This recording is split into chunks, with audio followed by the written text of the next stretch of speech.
How you doing, YouTube family? Today is Saturday, October the 11th, 2025. It's your man, Big D, and I'm back with another one. Want to thank all you good folk out there in YouTube land for continuing to show support to my son and I. We greatly appreciate it. Thank you. Well, family, I am back with another video, and I am going to be reacting to my man, Dwayne McPherson. He has a very interesting content. Um, appreciate his points of view, and I really thought that this particular short that he did dropped a lot of jewels in it, and I think someone could benefit from it. Get it? Now let's detect whether she's built for fun or commitment. Let's start with the appearance. What she wears tells you everything. If you see press-on nails, she can't afford to keep them done properly, which means that expense will be on your liability list. If she got press-on lashes, press-on hair, heavy makeup, and waist trainers, those are small expenses she can take care of out of her own, but you'll be asked to cover those for what you want in return. She's built for fun. Now let's move to the finances. If she got her booty done, her breasts done, her lips done, her cheekbones done, but she's also talking about her degree while working the front desk at Anytime Fitness, you're looking at a woman in debt. The career doesn't account for her student loans and her cosmetic expenses. She's open to fun when the bills are due, but she'd rather do commitment so she can start cutting down her debts. Now let's talk about the setting. If you met her outside in the nightlife, clubs, lounges, bars, understand this. Every woman in that environment is there for attention, access, or alcohol, and all three equal fun. The only exception is the one who's run up enough liabilities to realize they can't keep that lifestyle up alone. Those are the ones willing to talk commitment, not because they're ready, but because they can't afford to be in the streets anymore. If you decide to take her on, be aware of the play they run. She will accept that you're taking liabilities off of her and try to make a comeback to the streets to be with her friends while you hold it down at home. So be mindful of that. Now, if you met her in the daytime at a coffee shop, gym, grocery store, or bookstore, you might have a different conversation, but pay attention to how she carries herself. If she always on her phone, checking her angles more than she checks on you, fun. If she can hold eye contact, ask thoughtful questions, and doesn't act like every interaction is a photo op, you might have someone capable of a commitment. Now, you're probably wondering why I didn't give you the blueprint or the playbook to discover a woman who's strictly built for commitment or intention. That's because those women don't exist after a certain point. If you don't meet them early while you're both in high school, college, when they're still impressionable, they eventually default to the same mentality and way of moving. A woman in her development years is built for commitment if you can present an appealing lifestyle, family plan, or vision she wants to be a part of. That doesn't mean she will, it just means she has the capacity to choose it. But once she gets out of college, once she starts aging into her independence, once she starts smelling herself, that option closes. She's living a lifestyle. She's getting the attention. She got men in her DMs. She's getting bust down. She's unimpressionable at that point and don't care about alignment. That's why I didn't include a blueprint for the commitment woman. Because unless you caught her before the world did, she doesn't exist anymore. Now let's So, family, man, this brother dropped a lot of jewels. But the one that I want to focus on the most is the last example where he said, unless you can get to a woman when she is most impressionable, she is still untainted, untouched. She haven't garnered the attention of various Pookies and little Danks and Ray Rays, and have been touched on by them. You might have a shot, but as his good brother said, this herein lies the problem. If you don't catch them early on, it's probably gonna be too late. And early on mean like right out of high school, college, and that's not feasible. That's not even reasonable. So it stands to reason that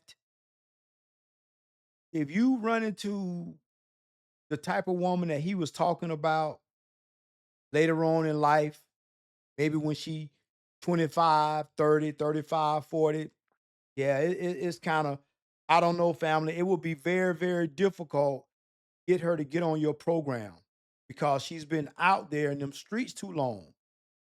Even the ones who say they don't want to be in the streets because they were once in the streets and they know ain't nothing out there in the streets but hard meat and bubble gum.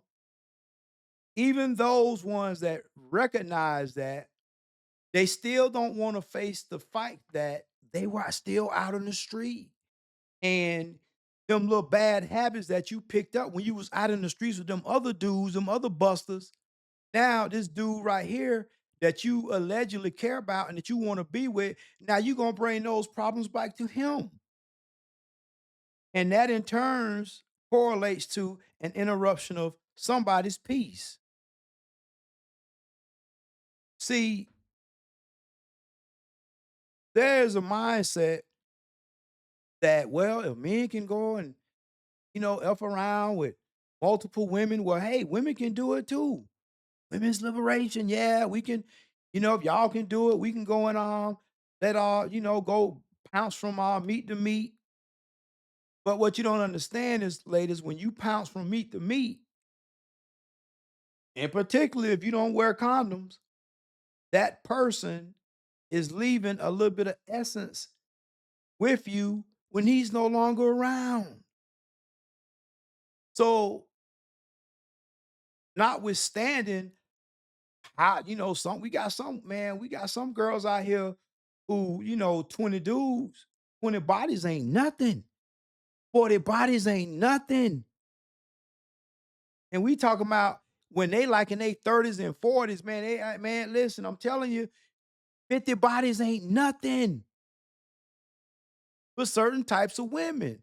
Those types of women, I don't even begin to tell you how they find themselves again, how they uh, um, re- uh, uh, refresh their ability to pair bond. I don't know if there is a way. They've seen too much. So there lies a problem. Even if you run into a what we would call quote unquote a decent chick. Let's just say a chick who got her a little job, nice little career, working on her retirement. She may be a homeowner, good credit score. Um,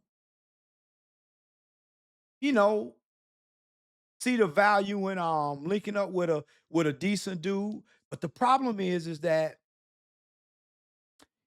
if she's been out there in them streets before and been touched on and tampered with by other little dusties, for whatever the reason, that energy is going to make its way into the situation with the new dude.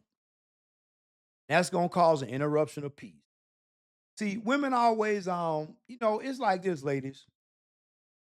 If you want to know the blueprint of getting a solid dude, write it down.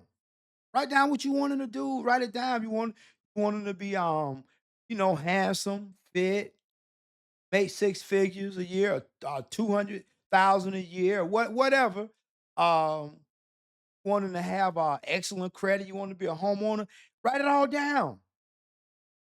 And what you do once you write it all down, all those things you want in a man, now you become those things. Write them all down. Those same things that you want in what you call a suitable mate, a decent dude, you become every one of those things. That's how you do it. But it's easier said than done. So, family, I really I enjoyed this video that the good brother brought up and whatnot.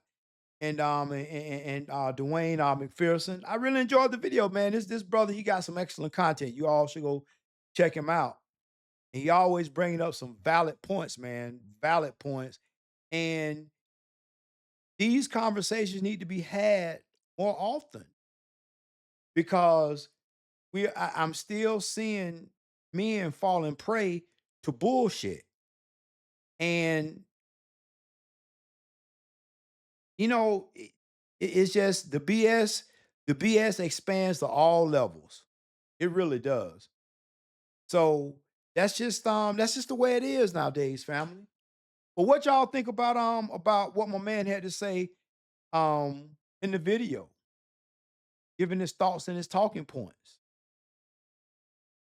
Well, family, always remember, be more tomorrow than you were yesterday.